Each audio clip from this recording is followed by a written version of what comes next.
All right, welcome to Boring Reviews. Jody here. Nick. And we are looking at a different type of video today. I've been working on some playlists for our Boring Review channel, and I have one playlist that it used to be Indian film reactions, and I just changed it to Indian reactions because we're not just reacting to films anymore.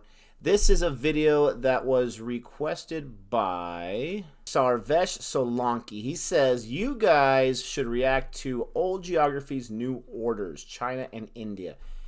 Here you get to know why India and China have the biggest population from thousands of years. Here is the link. Thanks for the link. Makes my job so much easier, our job so much easier.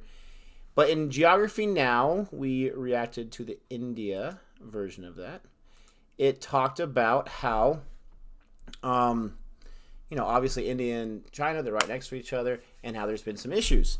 And so this is a great request, so we can learn more about that. Without further ado, this is a 15-minute video, so I don't want to waste too much time talking. Are you ready? Yeah. All right, let's get into it. Here we go. Boring Reviews! The book was better.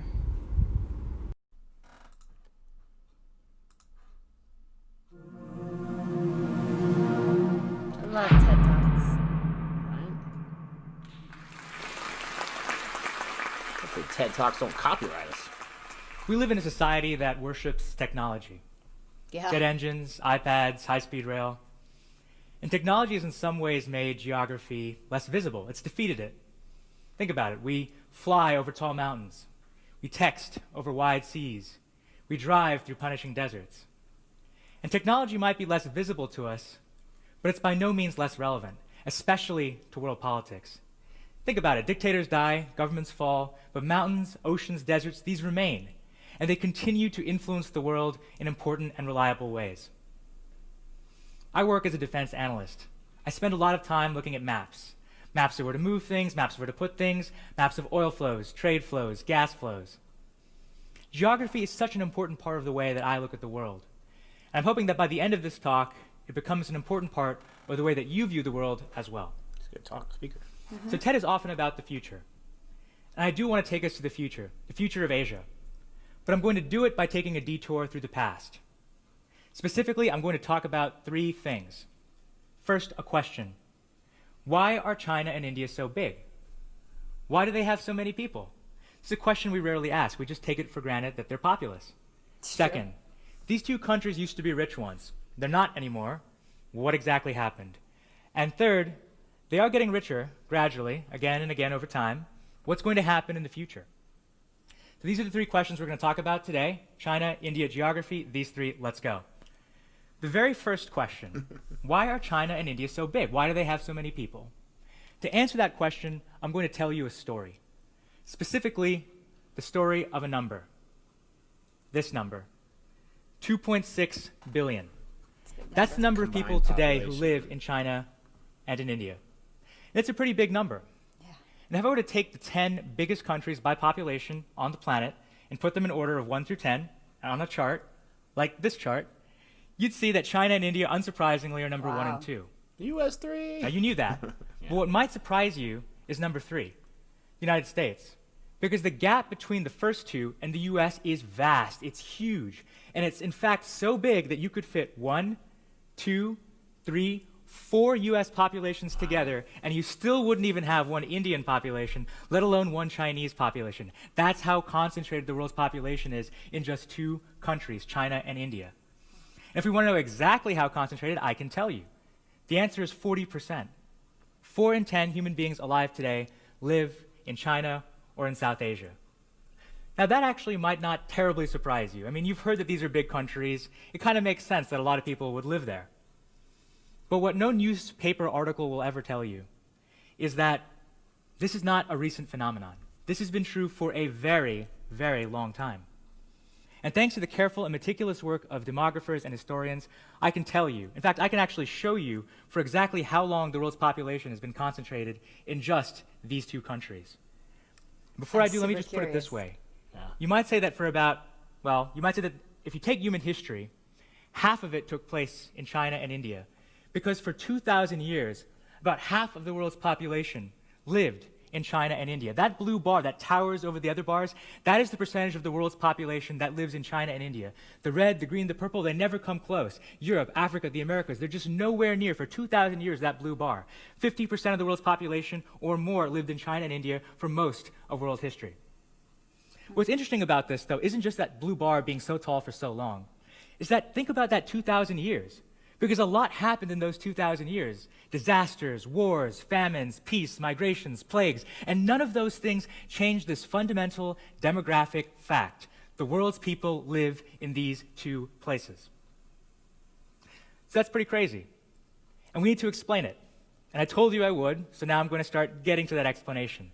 The answer, the reason why this is true, comes down to geography. Now, I've spent a lot of time traveling through China and India. I've seen these very geographic features that I'll be discussing shortly. And in my travels, I love talking to people about their countries in China and in India. These rising powers, fast-growing economies, extremely important countries. And I often ask, who built China? Who built India? Who's responsible for the success of these two countries today? And I get varying answers, but usually they come down in about two ways. In China, I often hear that Deng Xiaoping, the man on the left, built China. He's responsible for China's economic reforms.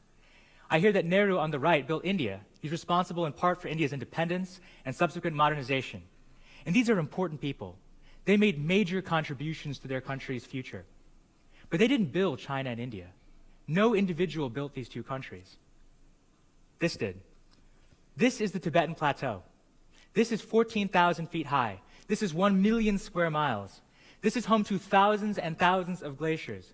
This is the largest concentration of fresh water anywhere on the planet. It's called the rooftop of the world, and from that rooftop flows the waters of all the major rivers of China and India. And in those waters, you find rich, rich silt. Those waters wash into the Wei River Valley of China, the birthplace of Chinese civilization. The Indus River Valley and the Gangetic Plain of India, the birthplace of Indian civilization. Is it really such a surprise, though, that the world's largest populations were born in the shadow of the world's tallest mountains? No, it's not a surprise. There's a reason this happened. I'm going to take you through very quickly some of that history. It's a lot of history. He can talk really So fast. for a very long time, you see, these waters came down into these fertile river valleys. They brought down with them silt. And this massive amount of water and silt made possible agriculture on a vast scale. And that massive agriculture made possible a massive population, which in turn made culture and cities and civilization possible. That, combined with a large population and political order, made possible large armies. Those armies spread out, and they brought that culture with them. And gradually you see a larger India taking shape and a larger China taking shape, I should say. And that's exactly the story of these two countries. They weren't created by any individual. They were created by this plateau, the Tibetan Plateau. And that's why, for so much of human history, you see the same pattern. But what's interesting is that pattern persists today as well. This is a map of population density of China and India. And what you see is that the population is concentrated along these same river valleys, the same ones I just told you about. The Gangetic Plain of India, you can see, dark red. That's because a lot of people live there. In the Yellow River valleys of China, you see the same concentration of population. The exact same concentration that was true so long ago holds true to this very day, and that is the evidence of the account that I've just given you. And that's why, for so much of human history, we see this graph, with a dominant blue bar. So that was that first question. But now I'm going to take you to that second question. China and India were rich for so long. What happened? Well, it turns out, I used to work as a research assistant, and I would think a lot about these topics. And one day I came across some data by a British economist named Angus Maddison. And this data was rich. I mean, this man spent much of his life putting together a meticulous account of world history. He was what you might call a quantitative macroeconomic historian. In other words, a guy who thinks about past economies over the course of human history. He put together some great data, and I want to share some of that data with you now. Now, if you blinked, you might think that this graph is the same one I just had up. They look very similar, but I promise it's not a trick. I didn't get lazy and just repaste the graph. This is actually a different graph. And the reason they look so similar is because that blue bar is tall in both of them. In the first graph, you see that blue bar corresponds to China and India's population. They had half the world's population. In the second graph, that blue bar corresponds to the economy. China and India had half the world's economy. So, why are these two graphs so similar? Why are those blue bars so tall in both graphs for so long? And the answer, unsurprisingly, comes back to geography, comes back to that 2.6 billion, and comes back to that Tibetan Plateau. Because you see, for much of human history, what we did as a people was farm. And it turns out that a farmer in any one part of the world is about as productive as a farmer in another part of the world. So in a world where everyone is equally productive as farmers, whoever has the most farmers has the biggest population. Well, China and India had half the world's population, they had half the world's farmers, and therefore they had half the world's economy. It flows very naturally. That's why these two graphs look so similar. But then things changed. The Industrial Revolution came. It came to Europe. And now individuals with technology could do so much more with so much less. They could produce more in Europe than they could in Asia. Those individuals in Europe working in factories simply could make more than a farmer in China or in India. And over time, Europe was able to convert that small population into a very large economic base. And that large economy, that wealth, was converted into power, and that power was then used and brought to bear on Asia. It subdued China and India. If you think about it, Europe is pretty far from China and India, right? There's only water that connects these. Well, there's also some land, but there's a lot of mountains on that land. It makes it tough. So China and India could only be reached really effectively, in an effective, cost-effective way, through the waters. And so what happened was Europe had to control many of those waters as they expanded outwards. So European states, the Portuguese in the 14th and 15th centuries, the Dutch in the 16th and 17th, the British in the 18th and 19th, they implemented a strategy. They would take the crucial choke points of these waters, the entry points and the exit points of these oceans. They would then take the small islands that are so important to covering these vast territories. They take the coastal states that rim these big oceans. And the result was that over time they were able to gain control of the rich trade of Asia, the rich Indian Ocean trade. And with that trade under their control, they could gradually move on to the mainland of China and India. And you know the rest of the story. Eventually, India was colonized, China was subdued, and look how far and how fast these countries fell. Because as you can see, in 1820, they were half the world's economy. But by 1952, they were only about 10% of global GDP. That's it. What a precipitous fall. The U.S. did very well. The U.S. went from nothing in 1820 to a large portion of the world's economy by 1952. And of course, Europe, surprisingly, was able to keep pace with the United States, going from 25 to about 30% of the world in 1952.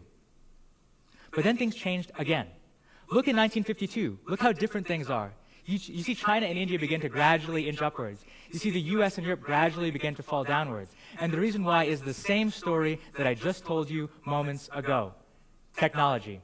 Except this time, that technology that was so important to Europe and American industrialization spread to Asia. Now Chinese and Indian workers can be almost as productive as European workers. And we return then to that rule of the past. In a world where everyone is equally productive, the country with the largest population has the largest economy. China and India have the world's largest populations, so they're on track to have the world's largest economies. But this brings me to my third topic, because things can still go off the rails. Yeah, the future. China and India are competing with each other, and in many ways that competition is dangerous. You see, the Tibetan Plateau, the same thing that created both these massive countries, also kept them isolated from each other. I've been to the Tibetan Plateau. I spent my Fulbright in southwestern China investigating exactly how it worked through history. And I found that very little ever happened across that mountainous border. No Chinese army has ever conquered India. No Indian army has ever conquered China. But these two countries are still rivals. They fought a war over that border in 1962. The war was short, it was sharp, no artillery was used, no air force was used, no tanks were used. It was too hard. The technology couldn't work in such rugged terrain. So it was men with guns. And while the war was small, the results were disastrous, because relations between these two countries were almost forever poisoned. China began to back Pakistan, India got nuclear weapons and blamed China. Neither of these moves made the countries very happy with each other, and the result was horrible competition. Now today, they're still competing. Except today, geography again explains the patterns of that competition. You see, China and India are growing so fast, and they have so many people, that they need resources. But they don't have enough. They have to import them from Africa and the Middle East. And those resources come across the waterways of the Indian Ocean. You can see here the Indian Ocean on the map. You can see why it's so important. But India juts out into those waters. All those resources flow right past India because of its favorable geographic position. And China is nervous. I mean, relations between the two aren't good. They worry that India might somehow do something about those resources. And India worries about China taking actions like building a navy that would threaten the Indian Ocean. So India decides to build a navy as well, and you can see the story, you can see what's happening. An arms race, competition, it's not great, and it's dangerous. But what's worse is that these countries are using the same strategies used by the Europeans many years ago, well, with some modification. Effectively, both countries are circling each other in the Indian Ocean. They're going after the strategic choke points of these waterways.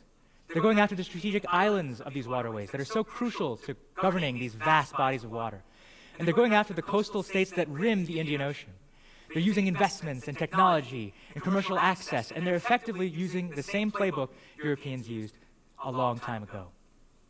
The chessboard of Asia is the same. The strategies used by the players are the same. The stakes are as high as they ever were, the very future of Asia. But the players this time are different. So, this is where I'm going to end the talk. And if it's a little bit upsetting, a little bit troubling to end on a somewhat dour note, Seriously. I'm sorry, but that's world politics. It's not always so easy. It's not always so clean. And sometimes it should be troubling. But having studied all this history, Deng Xiaoping, Nehru, thinking about how these countries came up, I've learned one thing. Geography casts a long and dark shadow, but individuals can step out of that shadow. Geography isn't preordained. Its effects can be changed by inspired leadership. China and India had that inspired leadership before. It's what made them rich again. And with inspired leadership today, these two countries can continue to be economic powerhouses. They can recapture their past wealth. They can bring that prosperity home, and that will be beneficial for all of us. I believe it can happen. Thank you.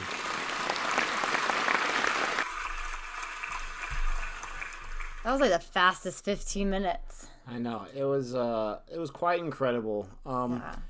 We both go obviously to the same church, but we both go to church and we have talks every week, and a lot of those talks are engaging and interesting to us because it's on a topic that we find interest in. I love geography, I love history, so this is a topic I find interest in, but I like the way he delivered it. I mean, it was very simple. He didn't talk down to us, but you don't have to be a scholar to understand and follow what he's saying. And when he ends on that sour note, that dour note that he talks about, I can see why he would do that, because he wants people to think. He wants people to understand. He wants people to realize that the 2.6 billion people, the leadership has to make smart decisions that's going to be best for everyone, that's not going to be a dangerous type thing, that's going to affect a whole lot of people, a big portion of the world's population. Well, you can't really end it on a different note because nothing's happened yet. I mean, we're kind of at the present. He went from the past to now, and you can't predict the future. And like you said, it depends on the leadership. It depends on what happens. But that was really interesting to see what big powerhouses they were, why they were, and how it's dropped so drastically and then come back. And I mean, the population is still very high. Now, I'm not sure. I mean, like he said, it is rising over time. Yeah. I mean, you go back to 1952 on that graph. I mean, they were so low, 10%, I think, of the world's economic. And now they've risen up quite a bit, so they're on the right track. But it just shows you how much technology plays a part. I mean, people always wonder, how did Britain, this very small island, take over all these places? And it's just that. It was the technology. I mean, leadership, too. Leadership, yeah. And it's the same with America. A lot of it's ruthlessness as well, though. Well, I was just going to say, because, not done well. But it's the same with America. I mean, let's be honest, our ancestors who, well, maybe not just like you or mine, but in America, the people who came from Spain, from England, from Portugal. We're all immigrants here in the U.S. They just came, they took it from the Native Americans using technology in really awful ways. I mean, to this day, they were given reservations and said, hey, you can have this land that nobody else wants. And it's pretty bad. Yeah, whenever, geographic domination and overtaking and whatnot, it's not going to be a pretty story. War is not pretty. But with the technology we have today, with the ethics that we have today, these things can be done without having to, deceive one another, without having to go to war with one another. And I'm not sure if that's what he was trying to get at, but that's kind of what I took from that. It's to both be powerful, but working together and having a good relationship. The problem is that we're human beings. I mean, we can even take this on a teacher level. as teachers, the main idea is if you work on the same grade level, you work together and you help each other and you want each other to succeed. You want your class and your students to succeed. But you're always going to have those few teachers that are going to secretly keep stuff to themselves because they want their students to do better than maybe some other classes. And you can relate that to countries in the world. You can work together as much as you want, but secretly you want your country to succeed and to be better. And so although you're going to work together and have these good relationships, there's going to be times where, I mean, again, even with America, like, with our leaders, they're going to want to do the best for what they think for that country. Does that make sense? Mm-hmm. Like, I wish we could all just work together and be happy and loving, but...